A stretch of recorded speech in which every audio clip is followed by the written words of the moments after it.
suis désolé. Mais je ne veux pas être empereur. Ce n'est pas mon affaire. Je ne veux ni conquérir ni diriger personne.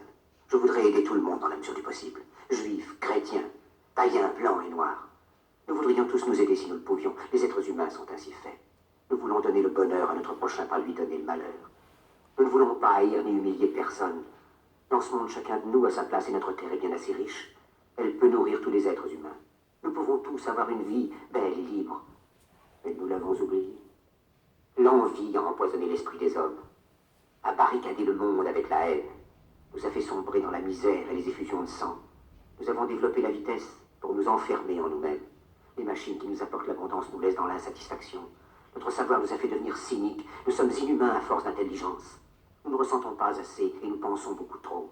Nous sommes trop mécanisés et nous manquons d'humanité. Nous sommes trop cultivés et nous manquons de tendresse et de gentillesse. Sans ces qualités humaines, la vie n'est plus que violence. Et tout est perdu. Les avions, la radio nous ont rapprochés les uns des autres. Ces inventions ne trouveront leur vrai sens que dans la bonté de l'être humain, que dans la fraternité, l'amitié et l'unité de tous les hommes. En ce moment même, ma voix atteint des millions de gens à travers le monde. Des millions d'hommes, de femmes et d'enfants désespérés, victimes d'un système qui torture les faibles et emprisonne les innocents. Je dis à tous ceux qui m'entendent, ne désespérez pas. Le malheur qui est sur nous n'est que le produit éphémère de l'avidité, de l'amertume de ceux qui ont peur des progrès qu'accomplit l'humanité. Mais la haine finira par disparaître, et les dictateurs mourront, et le pouvoir qu'ils avaient pris au peuple va retourner au peuple. Et tant que les hommes mourront, la liberté ne pourra pas périr. Soldats, ne vous donnez pas à ces brutes, à une minorité qui vous méprise et qui fait de vous des esclaves, en régiment toute votre vie, et qui vous dit ce qu'il faut faire et ce qu'il faut penser, qui vous dirige, vous manœuvre, se sert de vous comme chair à canon, et qui vous traite comme du bétail. Ne donnez pas votre vie à ces êtres inhumains, ces hommes-machines, avec une machine à la place de la tête et une machine dans le cœur. Vous n'êtes pas des machines, vous n'êtes pas des esclaves, vous êtes des hommes. Des hommes avec tout l'amour du monde dans le cœur. Vous n'avez pas de haine, sinon pour ce qui est inhumain, ce qui n'est pas fait d'amour.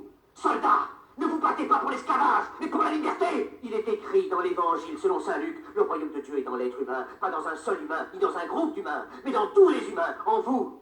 Vous, le peuple qui avez le pouvoir de créer les machines, le pouvoir de créer le bonheur. Vous, le peuple, en avez le pouvoir de rendre la vie belle et libre, le pouvoir de faire de cette vie une merveilleuse aventure. Alors au nom même de la démocratie, utilisons ce pouvoir. Il faut tous nous unir. Il faut nous battre pour un monde nouveau, décent et humain, qui donnera à chacun l'occasion de travailler, qui apportera un avenir à la jeunesse et à la vieillesse la sécurité. Ces brutes vous ont promis toutes ces choses pour que vous leur donniez le pouvoir. Ils mentaient. Ils n'ont pas tenu leurs merveilleuses promesses. Jamais ils ne le feront. Les dictateurs s'affranchissent en prenant le pouvoir, mais ils font un esclave du peuple. Alors il faut nous battre pour accomplir toutes leurs promesses. Il faut nous battre pour libérer le monde, pour renverser les frontières et les barrières raciales, pour en finir avec l'avidité, avec la haine et l'intolérance. Il faut nous battre pour construire un monde de raison, un monde où la science et le progrès mèneront tous les hommes vers le bonheur. Soldats, au nom de la démocratie, unissons-nous tous!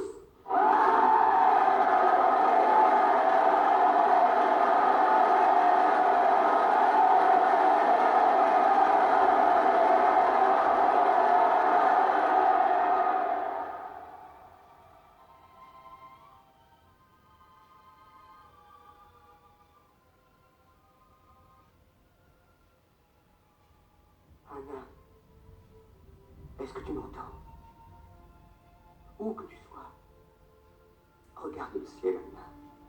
Les nuages s'éloignent. Le soleil recommence à briller. Nous sortons des ténèbres, nous allons vers la lumière. Nous entrons dans un monde nouveau, fait d'humanité, où les hommes surmonteront leur haine, leur avidité et leur brutalité. Regarde vers le ciel, Anna. L'âme humaine a retrouvé ses ailes. Elle prend enfin son envol à travers l'arc-en-ciel, vers la lumière de l'espoir, vers l'avenir.